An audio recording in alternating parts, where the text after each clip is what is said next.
और press video में आपका हार्दिक स्वागत है। गुड न्यूज, पेंशनर्स की पेंशन पर सरकार ने लिया बड़ा फैसला।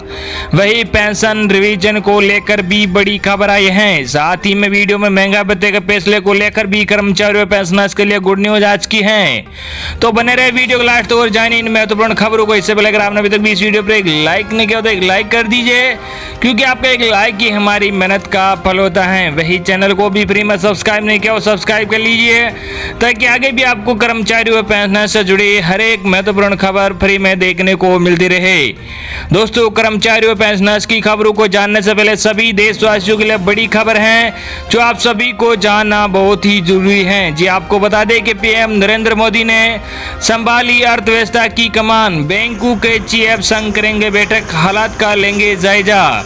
आपको बता दें कि देश की अर्थव्यवस्था के हालात का जायजा लेने के लिए पीएम नरेंद्र मोदी बुधवार को देश के कई मुख्य बैंकों और नॉन बैंकिंग फाइनेंस कंपनियों के प्रमुखों के साथ मीटिंग कर सकते हैं। पीएम नरेंद्र मोदी के साथ वर्चुअल कॉन्फ्रेंस में भारतीय state bank, bank of Baroda, union bank of India, Punjab national bank, HDFC limited, Bajaj finance, HDFC bank, ICICI bank समेत कई संस्थानों के प्रमुख हिस्सा ले सकते हैं।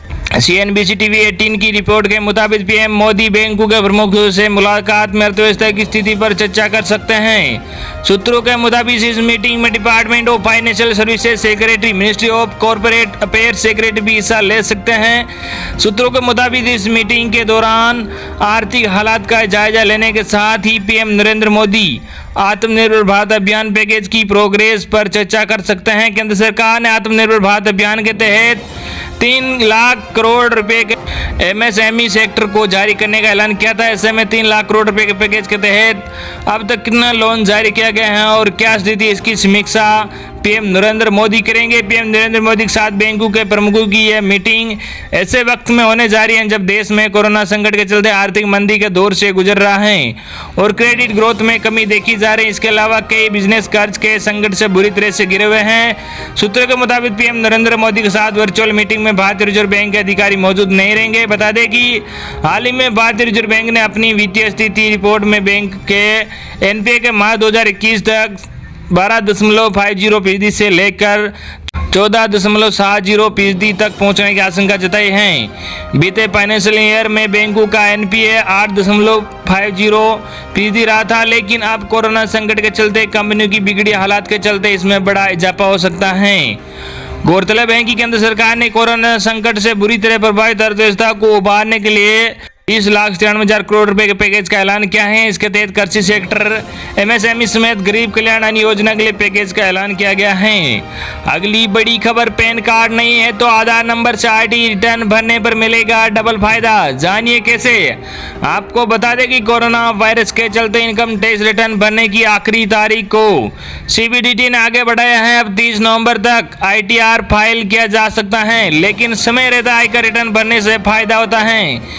लेकिन क्या बिना पैन कार्ड के भी आयकर रिटर्न भरा जा सकता है? पैन कार्ड नंबर नहीं होने पर आधार से ITR फाइल किया जा सकता है। आधार से ITR फाइल करने पर टैक्स पेयर्स को डबल फायदा मिलेगा। जी आपको बता दें कि क्या मिलेगा डबल फायदा। आधार से इनकम टैक्स रिटर्न फाइल करने का सबसे बड़ा फायदा यह है कि आपका आयकर रिटर्न फाइल हो जाएगा। दूसरा यह है कि आधार के जरिए इनकम टैक्स रिटर्न फाइल किया तो इनकम टैक्स डिपार्टमेंट खुद आपको पैन कार्ड आवंटित कर देगा।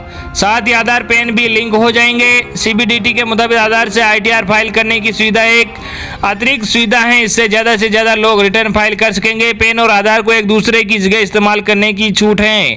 पैन कार्ड अब भी रहेगा जरूरी, लेकिन पैन कार्ड की अनिवार्यता खत्म नहीं होगी, क्योंकि आयकर रिटर्न तो आधार से फाइल हो जाएगा, लेकिन दूसरे फाइनेंशियल ट्रांजैक्शन के लिए पैन कार्ड की जरूरत रहेगी। टैक्स पेयर्स की पूरी डिटेल मिलेगी। आधार से ITR फाइल करने पर आयकर विभाग के पास आपकी डिटेल होगी। CBDT के मुताबिक ऐसे मामलों पर आयकर रिटर्न जमा करने वाले व्यक्ति को पैन आवंटित करने की संभावना के बारे में सोच सकते हैं। अगर किसी के पास पैन कार्ड नहीं है तो वह ITR भरने की प्रक्रिया से प्रभावित नहीं हो सकेगा। आगे भी पैन आवंटित करने करने के लिए विभाग वैसे ही आकलन करेगा जैसे पहले होता था। आधार के जरिए ITR होने से विभाग के पास टैक्स पेयर की पूरी डिटेल्स होंगी। आधार पेन को लिंक करना अब भी जरूरी है। आपको बता दें कि दोनों को लिंक करना अभी भी जरूरी है, जो कि कानून के तहत अनिवार्य है। हालांकि अब यह प्रक्रिया और आसान हो सकेगी, क्योंकि आधार से ITR फाइल करने की स्थिति में जब टैक्स पेयर को पेन जारी किया जाएगा तो वह खुद ही आधार से लिंक हो जाएगा। CBDT के मुताबिक दोनों डाटाबेस को जोड़ना जरूरी है और कानून में भी इसका प्रावधान है। पेन आधार डाटाबेस जोड़ने में होगी मदद। दरअसल पिछले कुछ समय में टैक्स पेयर की संख्या में तेजी से इजाफा हुआ है, लेकिन अब भी देश में सिर्फ 22 करोड़ लोगों ने पेन को आधार से लिंक कराया, जबकि देश में 120 करोड़ से ज्यादा लोगों के पास आधार कार्ड है। ऐसी स्थिति में बाकी के टैक्स पेयर्स को भी टैक्स भरने के लिए प्रेरित करना है। दूसरा यह कि आधार वाला उपभोक्ता अगर रिटर्न फाइल करेंगे तो आयकर विभाग को पेन और आधार डाटाबेस जोड़ने में आसानी होगी। सीधे जारी होगा पेन। आधार से रिटर्न फाइल करने पर आयकर विभाग के पास डाटाबेस में टैक्स पेयर की पूरी जानकारी आ जाएगी। आयकर विभाग का आकलन अधिकारी डिटेल को मैच करेगा और टैक्स पेयर को पेन आवंटित कर देगा। CBDT के मुताबिक अधिकारी के पास यह अधिकार होगा कि वह पेन जारी कर सके और दोनों को लिंक भी कर सके। करता है ज्यादा TDS। Personal finance expert Balwant Jain के मुताबिक आपकी कोई ऐसी आय जिस पर TDS काटा जाता है और आपके पास पेन नहीं है तो आपकी आय पर 20% की दर से TDS काटा जाएगा, जो TDS की सामान्य दर से कहीं ज्यादा है। देर से ही सही, लेकिन पेन अब महत्वपूर्ण हो गया है। अब यह न केवल पहचान का एक प्रूफ है, बल्कि टैक्स बहनदारियों सहित आपके फाइनेंशियल रिकॉर्ड के लिए भी जरूरी है। अगली बड़ी खबर, पेंशन रिवीजन की अनदेखी पर जताई नाराजगी। SBI VRS एम्प्लॉयज एसोसिएशन ने सरकार पर पेंशन रिवीजन की मांग को अनदेखा करने का आरोप लगाया है। एसोसिएशन के संस्थापक CEO और सेवानिवृत्त वरिष्ठ प्रबंधक गोकुल चंद सैनी ने कहा कि लगभग 1000 दिनों से लंबित 11वें वेतन समझौते में बैंक पेंशनर्स को निराशा लगी है। भारतीय बैंक संघ व 9 यूनियनों के समय के बीच हुए समझौते में पेंशनर्स की 25 साल से लंबित पेंशन रिवीजन की मांग को फिर से दरकिनार कर दिया है, जबकि पिछले 3 साल से IBA ने बैंक यूनियन को आश्वासन दिया हुआ था कि पेंशन अपडेशन पर सरकार के साथ बातचीत चल रही है। पेंशन एक सामाजिक सुरक्षा है, जबकि रिवीजन बैंक ऑफ इंडिया के कर्मचारियों के पेंशन अपग्रेडेड हो चुके हैं। तो फिर सार्वजनिक बैंक के कर्मचारियों के पेंशन अपग्रेडेड होने में क्या रुकावट है? उन्होंने केंद्र सरकार से जल्द न्याय दिलाने की गुहार भी लगाई है। अगली बड़ी खबर, पेंशनर्स अब ऑनलाइन दे सकेंगे जीवन प्रमाण पत्र। आपको बता दें कि सरकार ने कोविड-19 को देखते हुए बुजुर्ग पेंशनधारकों को बड़ी राहत दी है। उन्होंने जीवन प्रमाण पत्र देने के लिए अब कोषागार नहीं जाना पड़ेगा, वह जहां है वहीं से ऑनलाइन इसे अपलोड कर सकेंगे। कोषागार निदेशक पंकज शर्मा ने सोमवार को इस संबंध में आदेश जारी कर दिया। उन्होंने कहा कि जीवन पत्र को वेबसाइट जीवनप्रमाण.org.in पर अपलोड करने की सुविधा दी गई है। पेंशनर्स अपने नजदीकी सुविधा केंद्रों, साइबर कैफ आदि पर जाकर या जिनके पास डिवाइस मौजूद है वो डिजिटल लाइफ सर्टिफिकेट जनरेट कर सकते हैं। उन्होंने कहा कि इस प्रक्रिया में पेंशनर्स को न तो हार्ड कॉपी भरकर कोषागार में देने की जरूरत होगी और न ही कोषागार आने की। इस संबंध में सभी मुख्य व वरिष्ठ कोषाधिकारियों को निर्देश दिया गया है कि वे इसका प्रचार प्रसार कराएं, जिससे पेंशन धारक इस सुविधा का लाभ उठा सके। अगली बड़ी खबर, रिटायर्ड होने वाले कर्मचारियों की बड़ी चिंता खत्म, मोदी सरकार ने दी खुशखबरी। अब पेंशन शुरू करवाने के लिए अब रिटायर्ड होने वाले सरकारी कर्मचारियों को सरकारी ऑफिसों के चक्कर नहीं काटने होंगे। आपको बता दें कि केंद्र की मोदी सरकार ने कोरोना वायरस महामारी के बीच रिटायर्ड होने जा रहे सरकारी कर्मचारियों के लिए बड़ी खुशखबरी दी है। इससे इनकी सबसे बड़ी चिंता दूर हो गई है।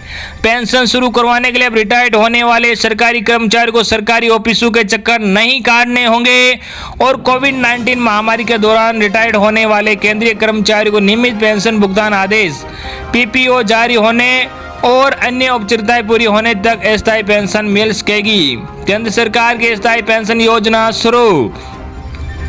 आपको बता दें कि केंद्रीय मंत्री जितेंद्र सिंह ने सोमवार को कहा कि कोविड-19 महामारी के और लॉकडाउन को देखते हुए निर्णय लिया गया है कि नियमित पेंशन भुगतान आदेश, PPO जारी होने और अन्य औपचारिकताएं पूरी होने तक राशि मिलेगी। सरकारी कर्मचारियों को मुख्य कार्यालय में पेंशन फार्म जमा करने में कठिनाई हो सकती है या हो सकता है सर्विस बुक के साथ दावा फार्म भौतिक रूप से संबंधित वेतन और लेखा कार्यालय में जमा कराने लेखा कार्यालय में जमा करवा पाने की स्थिति न हो, खासकर दोनों कार्यालय अगर अलग अलग शहरों में स्थित हो तो यह समस्या और बढ़ जाती है।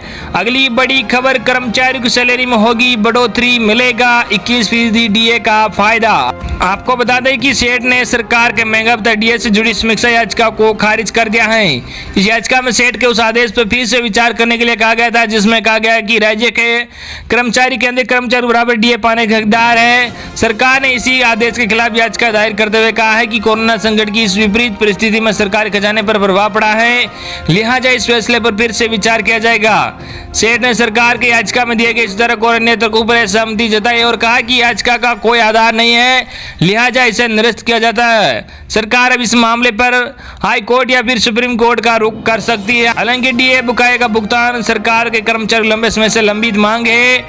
मालूम हो कि सरकारी कर्मचारियों के केंद्रीय कर्मचारियों को मिलने वाले डीए में 21% का भारी अंतर है। ट्रिब्यूनल ने स्पष्ट किया है कि हाईकोर्ट ने सरकारी कर्मचारियों को महंगा भत्ता देने जो निर्देश दिया वो बहाल रहेगा। तो ये थी आपके लिए आज की बड़ी और बेहद ही महत्वपूर्ण खबरें। आई होप कि आपको आज की हमारी जानकारियां पसंद आई होगी। धन्यवाद।